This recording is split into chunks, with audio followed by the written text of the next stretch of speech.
in the B2B space, I see that a lot of companies are moving away from a lead gen model and they're moving towards a demand gen model.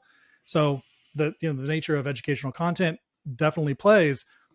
I'm curious to know if, part of how people go about building demand is they will build in public, or they will do a lot of live events and then repurpose that later.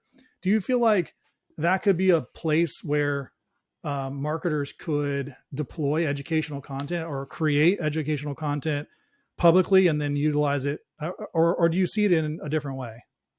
Yeah, it's a great question. There's a lot of ways that it can be utilized. I think a good example is right now you see a lot of that educational content, out there in the wild, so to speak, where it is in the live format. It is in a shorter form that is on a website page that's free to access. And it's giving someone the value before we kind of take it that step further. And I really like to map it to the flywheel. That is really the attract piece. That educational content is probably shorter form. It's going to be very bite-sized and engaging, but it's not going to go into kind of the deeper modes of getting folks to engage with something. And that's okay, because that you want to get them in the door and then you can start to engage. And that's where you may have educational content that is more practical. Okay, so go test out this model, use this framework, use a free version of our tool, explore services. And for HubSpot Academy, that has shifted slightly over the last couple of years. We've sometimes gone much more heavy in the acquisition content to really get folks in the door. And then sometimes we go heavy on the practical piece, depending on where we are, particularly even from new products on the market.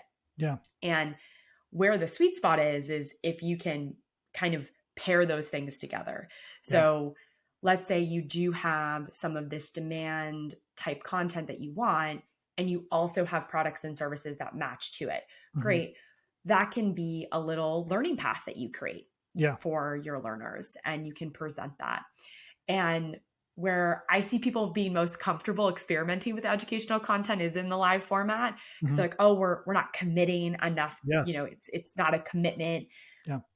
That live content though, if it resonates well, you have the script, you have a deck, convert it into that on-demand higher quality and start to kind of progress down that ladder.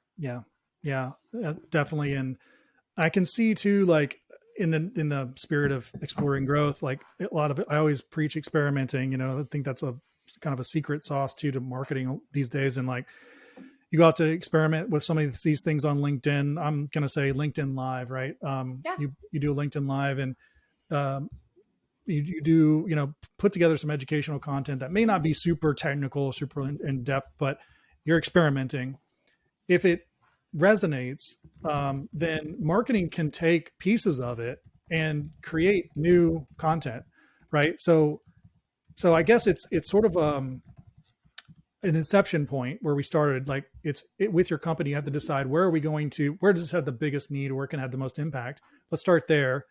And then if we find that there's traction here, then let's open this conversation up to other people, other teams, sales, marketing, whomever else, and see what they think about it. Because as a marketer, they're immediately going to look at educational content and see how they can repurpose it and how they can turn it into a blog and, get organic rank. And, there's all these different ways to do stuff with existing content.